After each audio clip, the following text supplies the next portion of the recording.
Hey there, students. I hope you're doing well today. My name is Bill MacDonald, and many of your teachers call me the writing doctor. Today, we're going to be talking about the importance of penmanship, writing neatly. Let's turn in a masterpiece, not a mess, to our teachers. I'm going to be giving you 7 rules to follow this year with your teachers, no matter what you're writing.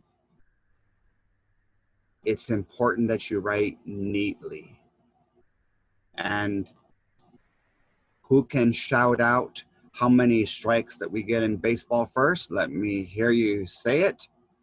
That's right, 3. And if you break 3 rules or more of these 7 rules that we're going to share together today, I'm going to ask your teachers to be really strict and make you rewrite either the entire sentence, paragraph, or essay over, depending on what grade level you are. I think that all students in all subjects and grade levels should be following these very simple penmanship rules that we're going to be learning about today. I want you to number your paper on a regular notebook paper is fine, from 1 through 7, and go ahead and skip lines. If you are a student that's in kinder and you still need the double line paper, that's fine. Just make sure there's enough lines on there so you can write 7 rules. And we're not going to write the entire rule. All we're going to do is write the most important words for each rule so that we can remember how important those rules are to follow when we're writing for each subject. So as you can see there, this is from my Dear Doc ELAR Writing Binder that your teachers have. It's either a digital copy or a hard copy, where if it's a hard copy, they probably printed a copy of it and made you and your parents, guardians, sign it for you so that you can make sure you agree to follow these rules all year long. Because guess what? When we get to the grades where they test us on a composition, whether it's expository or personal narrative or persuasive, or even if it's just an open-ended question where the teacher asks you a question and they want you to answer that question in a complete sentence, if they can't read it, that's called illegible, indecipherable. Everybody say illegible and indecipherable. That means, huh? I can't read it. So you're gonna have to rewrite the paper if you break 3 rules or more. So let's go ahead and get started, shall we? Make sure you have a nice sharpened pencil. And teachers, if we need to pause the video for a moment so that everybody has a sheet of notebook paper, their composition folders, or a sheet of the double line paper for the lower grades. Number from 1 through 7, skipping lines, and we will get started. Here we go. It says on the very top in the title, I'm making a T above my head. Usually titles just have the first letter of each word capitalized, or at least the important words. Rule number 1. Teachers, you can have one of your students read along with me. I'm going to practice 3 things at the same time: capitalization, penmanship, and I want to show you my hand that's open. No fingers are touching, so let's call that Iron Man print letters. We're going to call this kind of penmanship, where our hands are touching, Aquaman swims faster if he closes his hand where all of his fingers are touching, and that's called cursive. And we have to learn both cursive and print all the way down to 2nd grade now. But most of today's lesson is going to be on print, but I'm going to talk about cursive as well for those of you that are required to write that. So rule number 1, capital. And why did I say capital? Because the word write starts with a capital. And so they have a little thing they do, students, called underline capitals, proper nouns, and titles. So that letter looks a little bit taller, so I'm going to pretend to put on a cap.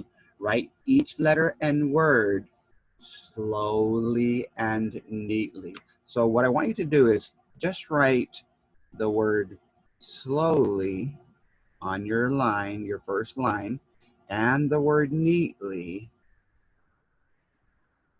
very slowly and neatly. Pay close attention to the Y's of those two words. They have little tails, which means they have to go halfway under the line, because if you make a Y above the line when it's lowercase, it makes it look like a capital. So slowly and neatly. And if you're in the upper grades and your teacher gives you permission, you can write it in cursive, or because you can see a picture of slowly and neatly here in print, you can write it in print, whatever they tell you to do. And I'm taking my time to give you some time. Teachers, you may always pause the video at any time. I'm going to say period now because it ends with a period. And think of, boys and girls, a period like a stop sign, that when you write a sentence, it's sort of like a street. And at the end of every street, we need a stop sign. We can't run the stop sign, or else what we have in writing is called a run-on, where we keep going and we never stop at a stop sign. And only expressways and freeways are like that. So let's take a look and see rule number 2, capital. So I will underline the capital. First word of every sentence must be capitalized. Do not allow print letters to touch each other, period. So I'm going to underline just this word print. If you want extra credit, write the word print in print. And if you know how to write cursive already, write the word cursive very neatly in cursive. The print letters cannot touch. The cursive letters have to touch. We don't want to write printsive where our letters are all touching each other if we're doing print. And of course, we do need a stop sign at the end of our sentence. So we'll say period, because if I see a period, I should probably say one. Rule number 3.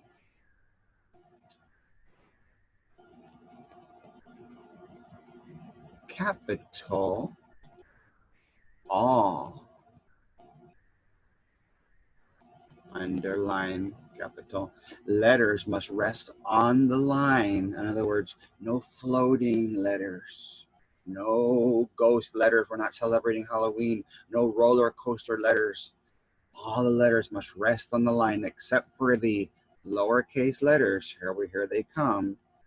G, comma, J, comma, P, comma, Q, comma, and Y, period. So we stopped the street again at the end. But if you think, boys and girls, that's called a comma in a series. And so what we'll do when we're slowing a sentence down, let's use what we call a caution sign. We're going to use yellow to think about slowing the sentence down. Not stopping it, but just slowing it down. Now, let's talk about cursive for a second. The letters F in cursive, the lowercase letter F in cursive, also has a little tail, and there's another letter in cursive. If you have an alphabet in front of you in the classroom on the wall, you'll see it. But in case you don't have it there, the letter Z in lowercase also has a little tail. So if you're talking about cursive letters, you've got to add those. And if I'm not mistaken, that's it. Let's go ahead and look at our next rule. I'm going to try to lower this picture so you can see all of rule number 4. All right. What does rule 4 say? Let's see. Capital, underline. Make sure that I am in the drawing mode here for you. Teachers, what I'm doing is using the annotate of Zoom.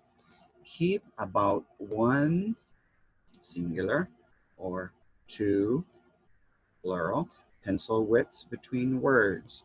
And it says, a little disclaimer, only students in the lower grades should use 2 or more pencil widths between words. So in my opinion, boys and girls, if you're in first grade or higher, you should be already writing small enough where you can write on regular notebook paper.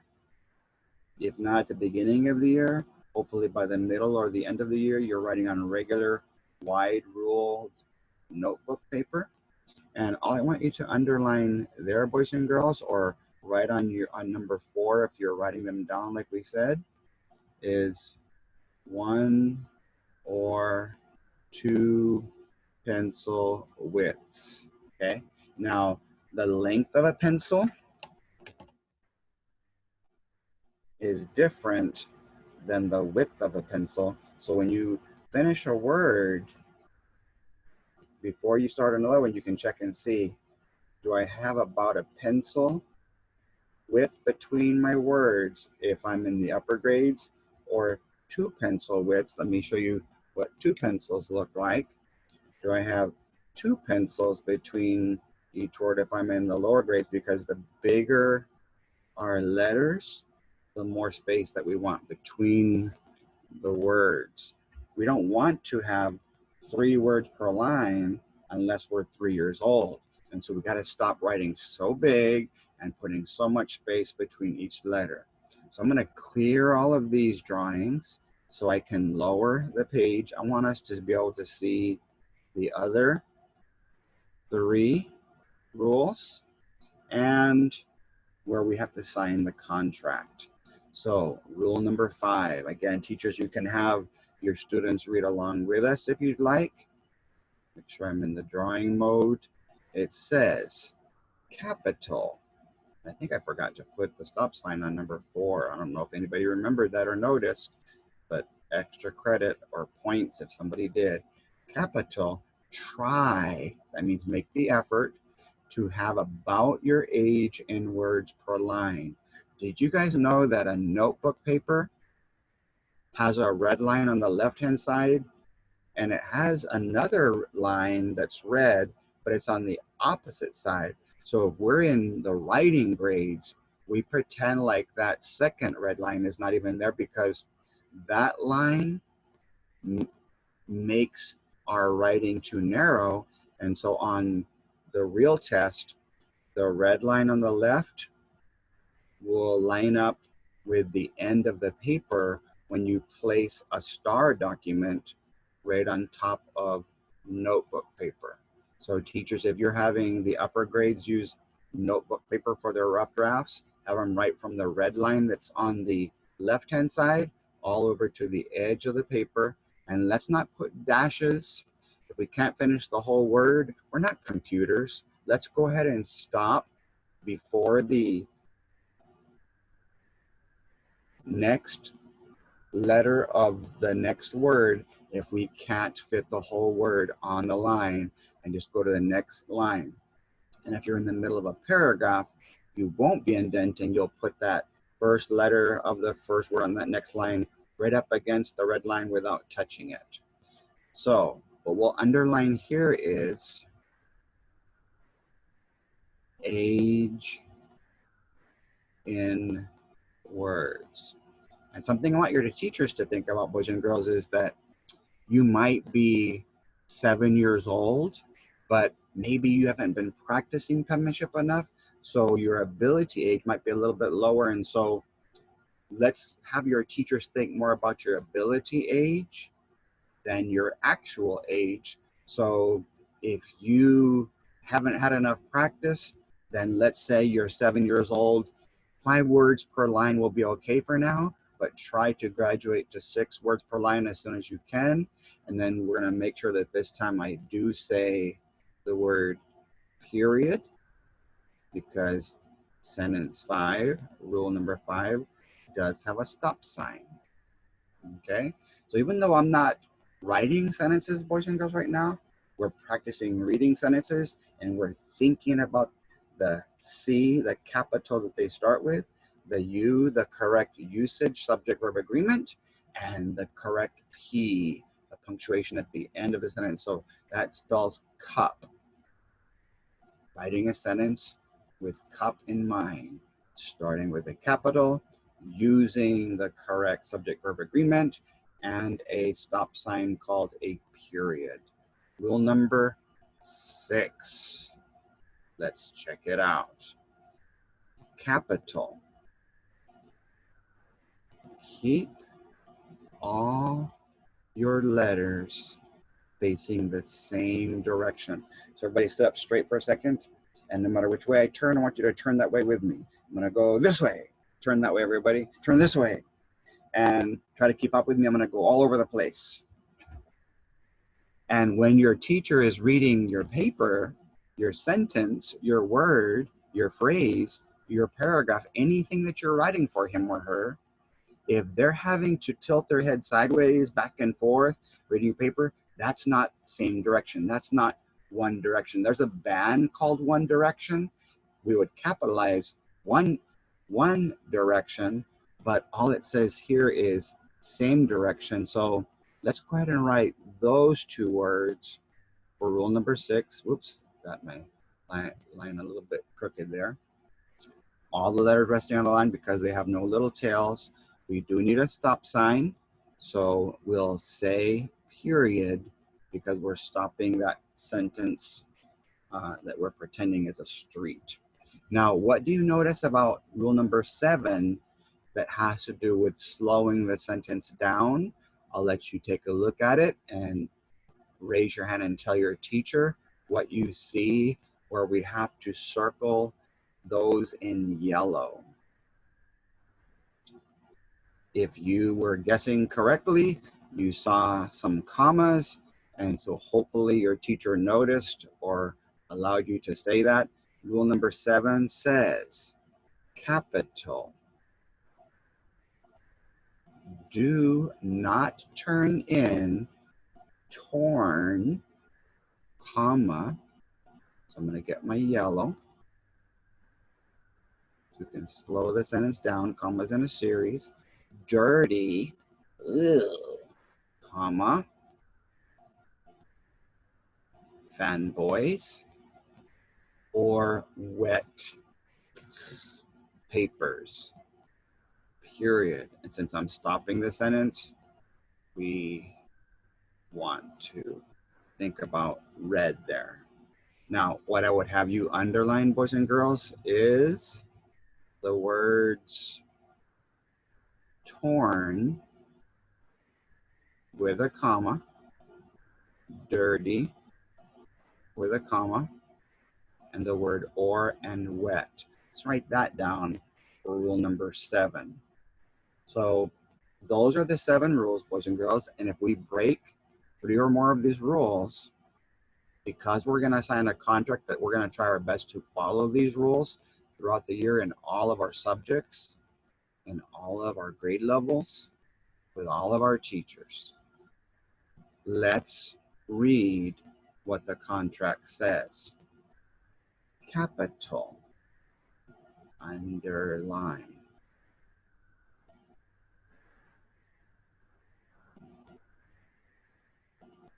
I agree to follow the penmanship rules above, comma. I'll put that yellow in a second. Let me go ahead and underline capital I. There's two I's, just like you have two I's. This sentence has two I's, so I've got to capitalize twice.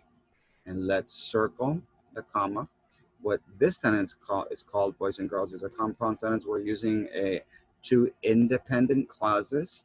That means that I agree to follow the penmanship rules above, could end with a period, and I will be asked to rewrite my paper, could end with a period, but they said, come together right now. They joined two independent clauses with a comma and a fanboy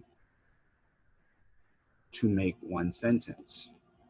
I will be asked to rewrite my paper, and we do need a stop sign because the sentence does finish.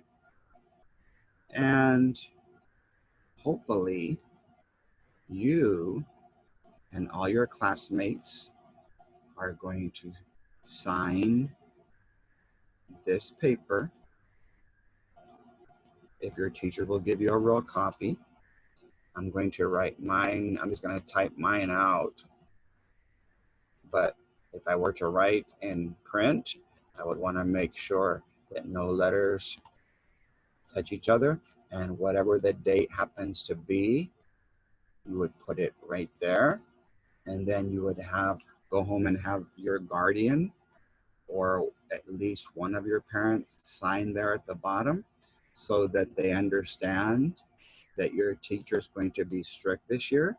And just for the teacher's benefit, boys and girls, that's on page 11 of the Dear Doc ELAR Writing Binder.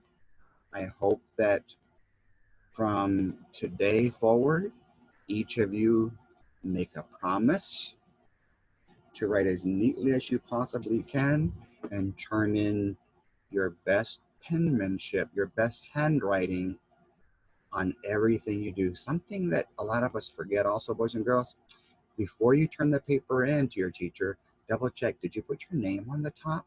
Did you put the title if she gave you one, or if he gave you one? Does it have the today's date that we can practice capitalization and punctuation? Does it have maybe the name of our school or the name of our teacher, Mr. or Mrs., that we can practice titles of our teachers, not just titles of a paper? Just some ideas. So boys and girls, have a great day.